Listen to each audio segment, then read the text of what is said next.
Chairman PTI Imran Khan Islamabad میں تقریب سے خطاب کر رہے ہیں۔ لیبر فیڈریشن ہے، ان کو ابھی شکریہ ادا کرتا ہوں کہ انہوں نے آج یہ موقع دیا مجھے اپنے مزدوروں سے بات کرنے کے لیے۔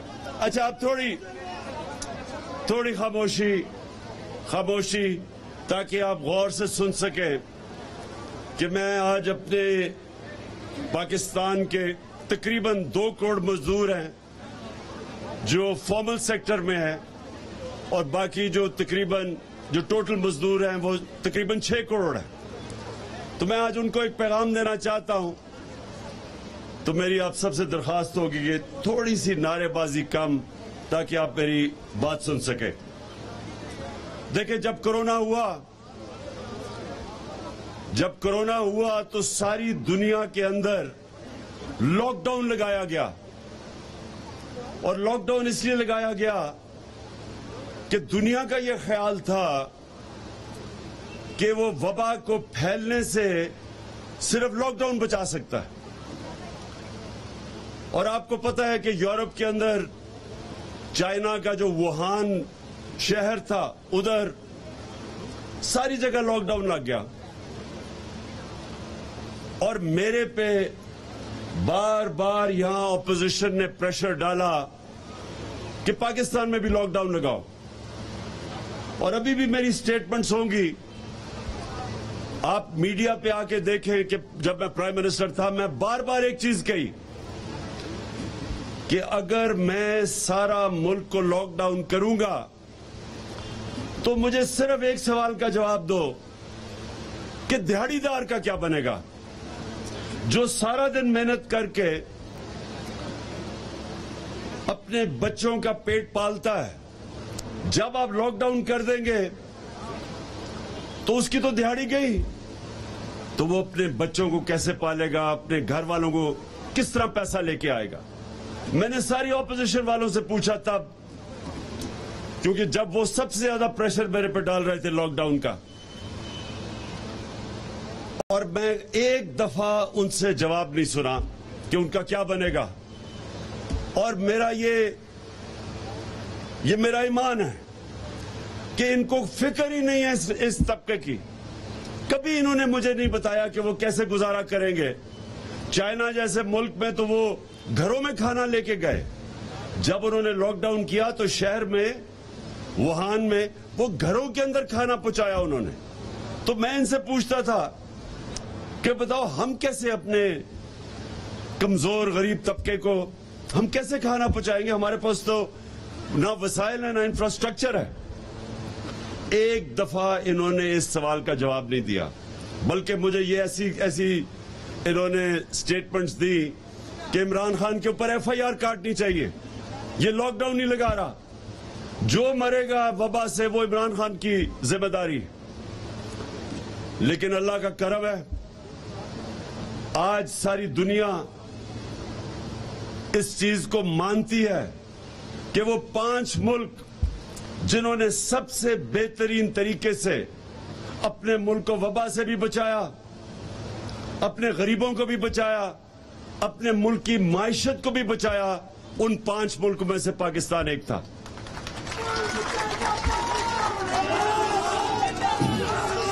اب ہم نے کیا ہم نے سب سے پہلے لاک ڈاؤن پوری طرح نہیں لگایا، ہندوستان میں نریندر موڈی نے لگایا، اور وہاں ان کی جو دولت میں جو اضافہ ہو رہا تھا وہ -7% پہ چلا گیا، بے روزگاری بڑھ گئی، غربت بڑھی۔ وہاں ہم نے اپنے ملک میں سمارٹ لاک ڈاؤن لگائی، یعنی کہ تھوڑی جگہ پہ لگائے، لیکن ہم نے نہ کنسٹرکشن سیکٹر کو بند ہونے دیا جو روزگار دیتا تھا لوگوں کو، نہ ہم نے اپنی زراعت کو متاثر ہونے دیا، اور نہ ہم نے اپنی انڈسٹری کو روکا۔ ہمارا ٹیکسٹائل سیکٹر جب دنیا میں لاک ڈاؤن ہوا تھا تو ہم نے اپنی انڈسٹری کو چلنے دیا، جس کی وجہ سے ہماری ایکسپورٹس بڑھی، جس کی وجہ سے اللہ نے خاص کرم کیا اس ملک پہ کہ آخری 2 سالوں میں 5.6% اور دوسرے آخری سال میں 6% ملک کی دولت میں اضافہ ہوا، GDP growth rate ہوئی، اور ہم نے پیسے دیے جو ابھی بات کی گئی کہ ہم نے 12,000 روپے 1.5 کروڑ خاندانوں کو پہنچایا، کیونکہ ہمیں پتا تھا نچلے طبقے میں سب سے زیادہ مشکلات کا سامنا کرنا پڑ رہا ہے۔ اور صرف یہ نہیں کیا، ہم نے مدد کی، ہم نے انڈسٹری کو پیسہ دیا کہ اپنی فیکٹریاں نہ بند کریں، بے روزگاری نہ کریں۔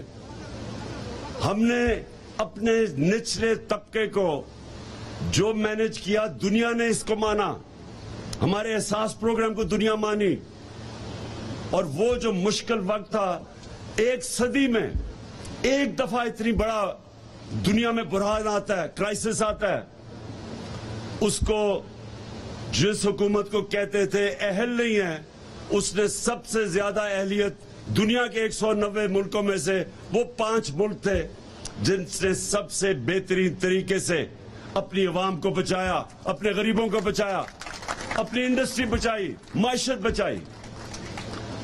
اور میں یہ بڑے فخر سے کہتا ہوں کہ ہم نے صرف یہ نہیں کیا، میں ہمیشہ دیکھتا تھا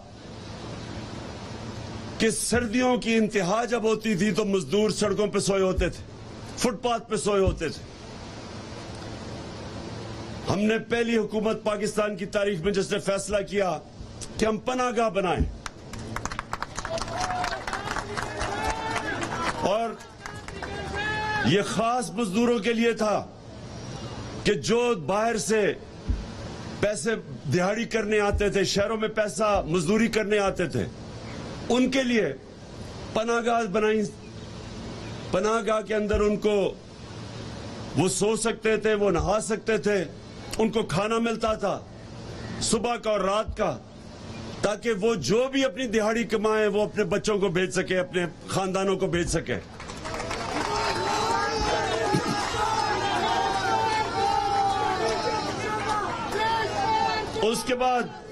اس کے بعد یہ کہ پہلے ہم نے پختونخوا میں تھوڑے سے ایک نچلے طبقے کو صرف ہم نے شروع کی صحت کارڈ دینا، پھر ہم نے سارے پختونخوا میں، سارے پنجاب میں، سارے گلگت بلتستان میں، آزاد کشمیر میں، جدھر جدھر ہماری گورنمنٹس تھی، ہم نے ساری گورنمنٹس کو ہیلتھ انشورنس یعنی صحت کارڈ دیا کہ ہر خاندان کے پاس 10 لاکھ روپے کی ہیلتھ انشورنس ہو، اور سب سے بڑی بات کیا، وہ کسی بھی ہسپتال میں 10 لاکھ روپے تک اپنا علاج کروا سکتے تھے۔ یعنی کہ لاہور کے جو پرائیویٹ سیکٹر میں ڈاکٹرز ہاسپٹل جدھر سب سے مہنگا علاج ہے، ادھر بھی ایک مزدور صحت کارڈ پہ جا کے اپنا دل کا آپریشن کروا سکتا تھا۔ یہ پہلی دفعہ پاکستان میں ہوا، نہیں تو بیچارہ غریب دھکے کھاتا ہے سرکاری ہسپتالوں میں اور امیر پرائیویٹ ہاسپٹل میں جاتا تھا۔ یہ پہلی دفعہ پاکستان میں ہم نے اپنے عام لوگوں تک، جو سب سے مشکل ایک گھرانے پہ جو وقت ہوتا ہے وہ ہوتا ہے جب بیماری ہوتی ہے اور ان کے پاس پیسہ نہیں ہوتا علاج کا، وہ ایک پورا گھرانہ قرضے لیتا ہے اور غربت کی لکیر سے نیچے چلا جاتا ہے سارا گھرانہ۔ اس لیے ہم نے فیصلہ کیا کہ ہم ایک پروٹیکٹ کریں، تحفظ دیں اپنے اس طبقے کو جو صرف اور صرف بیماری کی وجہ سے سارا گھرانہ غربت کی لکیر سے نیچے چلا جاتا، تو ہیلتھ کارڈ دیا۔ یہ پاکستان کی تاریخ میں پہلی دفعہ ہوا۔ پھر ہم نے کامیاب جوان اور کامیاب پاکستان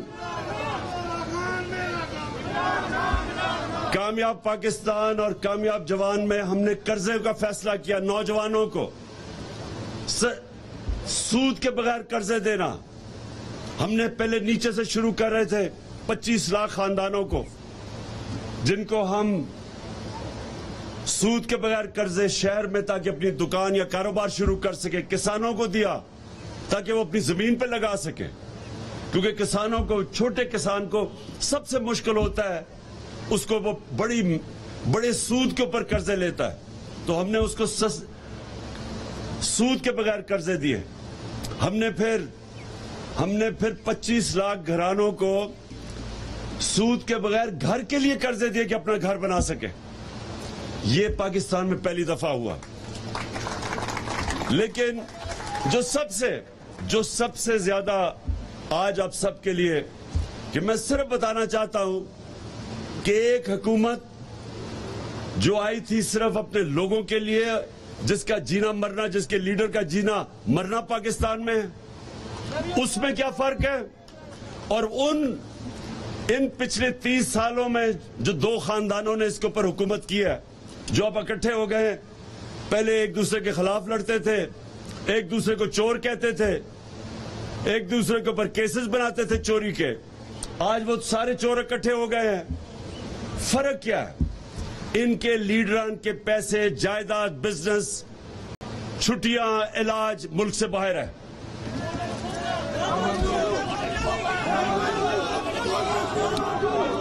اور اسی لیے ان کو امریکہ نے ہمارے اوپر مسلط کیا ہے، کیونکہ ان کے پیسے باہر پڑے ہیں۔ یہ کنٹرول ہو سکتے ہیں، یہ لوگ کنٹرول ہو سکتے ہیں۔ یہ جب بھی جدھر ان کا پیسہ ہے ادھر ان کے کنٹرول پڑے ہیں، ادھر ان کی ڈوریاں پڑی ہوئی ہیں، جو وہ کہیں گے یہ کریں گے۔ اگر روس سستا تیل بیچ رہا تھا، جو ہم ان سے معاہدہ کر رہے تھے کہ 30% کم قیمت پہ تیل روس سے خریدیں، ہندوستان 40% کم قیمت پہ روس کا تیل خرید رہا ہے۔ جب یہ 60 روپے لیٹر بڑھا رہے تھے ڈیزل اور پیٹرول، تو ہندوستان میں 25 روپے کم کر رہے تھے۔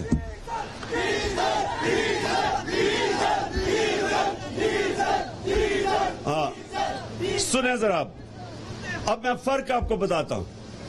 جو حکومت آئی تھی آپ کے لیے اور جو حکومت آئی تھی اپنے کرپشن کے کیسز ختم کرنے میں، اس میں کیا فرق ہے؟ ہم نے 200 ارب روپے کی سبسڈی رکھی۔ ہم نے فیصلہ کیا کہ تیل اور پٹرول بہت مہنگا ہے، اس لیے اس کی سب سے زیادہ برے اثرات ہمارے غریب، مزدور، کسان، اس طبقے پہ پڑتے ہیں۔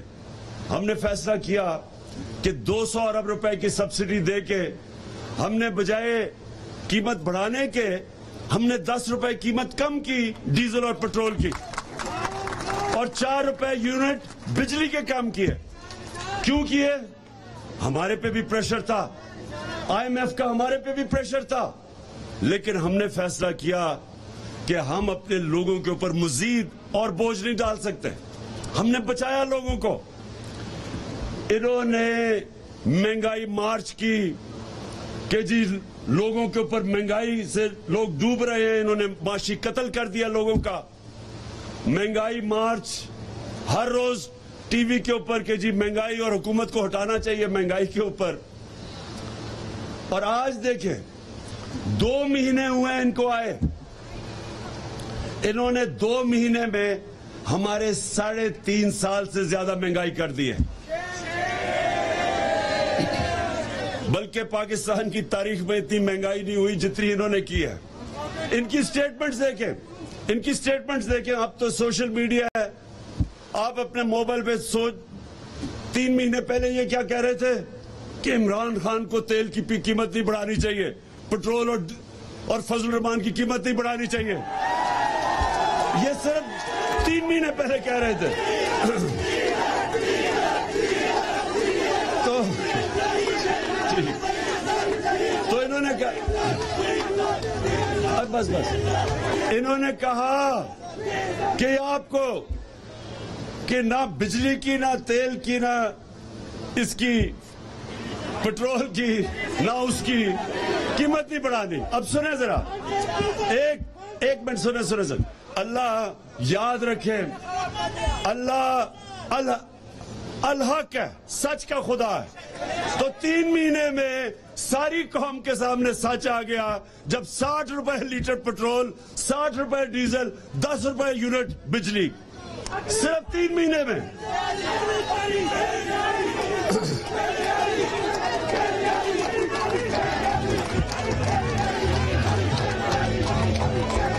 سنو سنو سنو, اور ابھی یہی نہیں, صرف ابھی یہ صرف ڈیزل پیٹرول اور بجلی نہیں بڑھی, ابھی مزید اور بڑھنی ہے. ان کا وہ جو فائنانس منسٹر ہے اس نے آگے کہا جی ابھی قوم کو کہ ابھی عشق کے امتحان اور بھی ہیں, ابھی اور مہنگائی آپ کے اوپر آنے والی ہے. صرف وہی نہیں بڑھی, گھی کی قیمت کدھر گئی ہے؟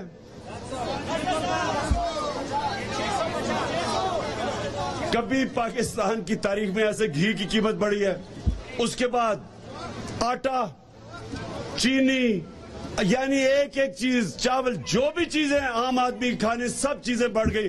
خواتین کو تو بہتر پتا ہوگا کہ کس طرح چیزیں بڑھی ہیں. اب میرا آپ سب سے, پاکستان کے مزدوروں کو میرا پیغام ہے, آپ سب نے اس لیے اب میرے ساتھ جب میں کال دوں گا اس پہ بھی نکل لیں, اور ان کے اوپر ان سب پہ پریشر رکھنا, اس لیے کہ ان کو اس ملک کی عوام کی کوئی فکر نہیں ہے. ان کو فکر وہ ہے جو امریکہ حکم کرتا ہے. امریکہ جو کہے گا یہ کریں گے. لہذا میں سارے اپنے مزدوروں کو آج پیغام دے رہا ہوں کہ آپ سب نے تیاری کرنی ہے. جب تک پرامن احتجاج کرنا ایک جمہوریت کے اندر ہم سب کا حق ہے, اور کوئی حکومت کو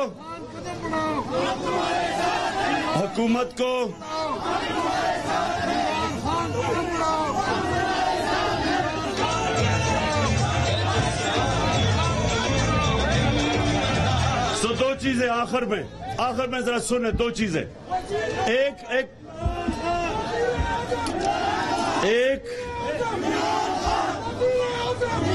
کہ آپ نے اپنے حقوق کے لیے آپ نے سب نے پرامن احتجاج کی میرے ساتھ تیاری کرنی ہے.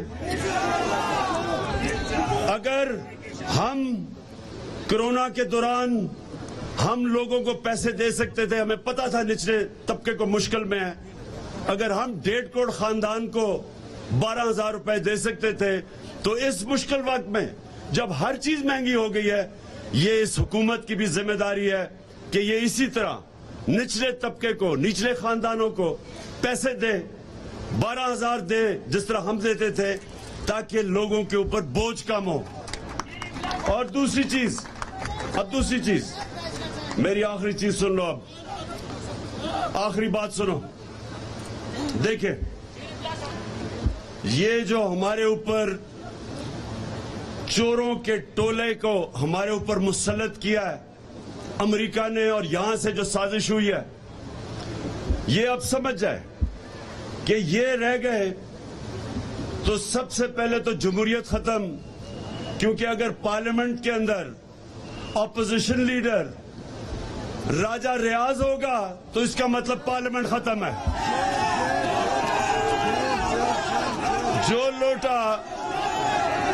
لوٹا اگر وہ اپوزیشن لیڈر ہے جو نون لیگ پہ ٹکٹ پہ لڑے گا, اس کا مطلب جمہوریت ختم. پھر ایف آئی اے ختم, کیونکہ ایف آئی اے کے اوپر شہباز شریف خود آ کے بیٹھ گیا. جس طرح میں نے کہا کہ بلے کو بٹھا دیا دودھ کی حفاظت کرنے کے لیے, اس نے آتے ساتھ ہی اپنے سارے کیسز ختم کیے.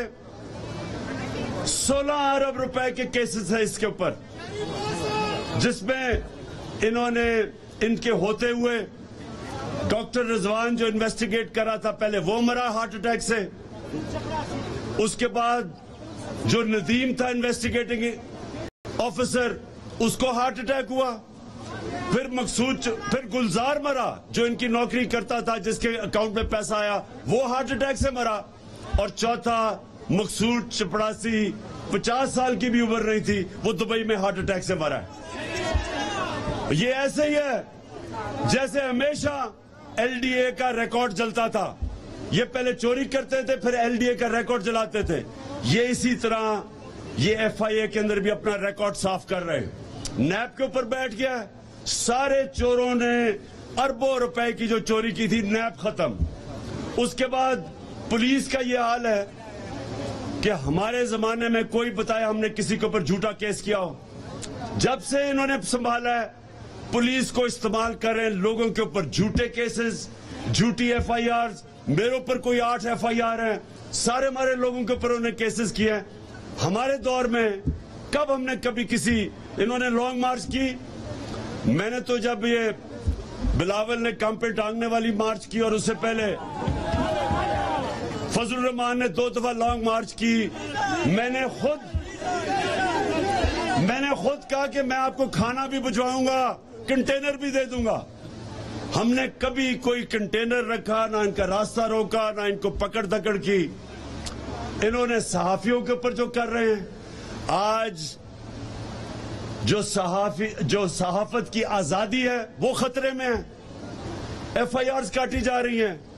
وہ صحافی جو سچ بولتے ہیں ان کو بھگایا ہوا ہے, ان کی نوکریاں ختم کی جا رہی ہیں. ہمارے زمانے میں ہم فیک نیوز کی بات کرتے تھے, یہاں یہ منہ بند کر رہے ہیں صحافت کا.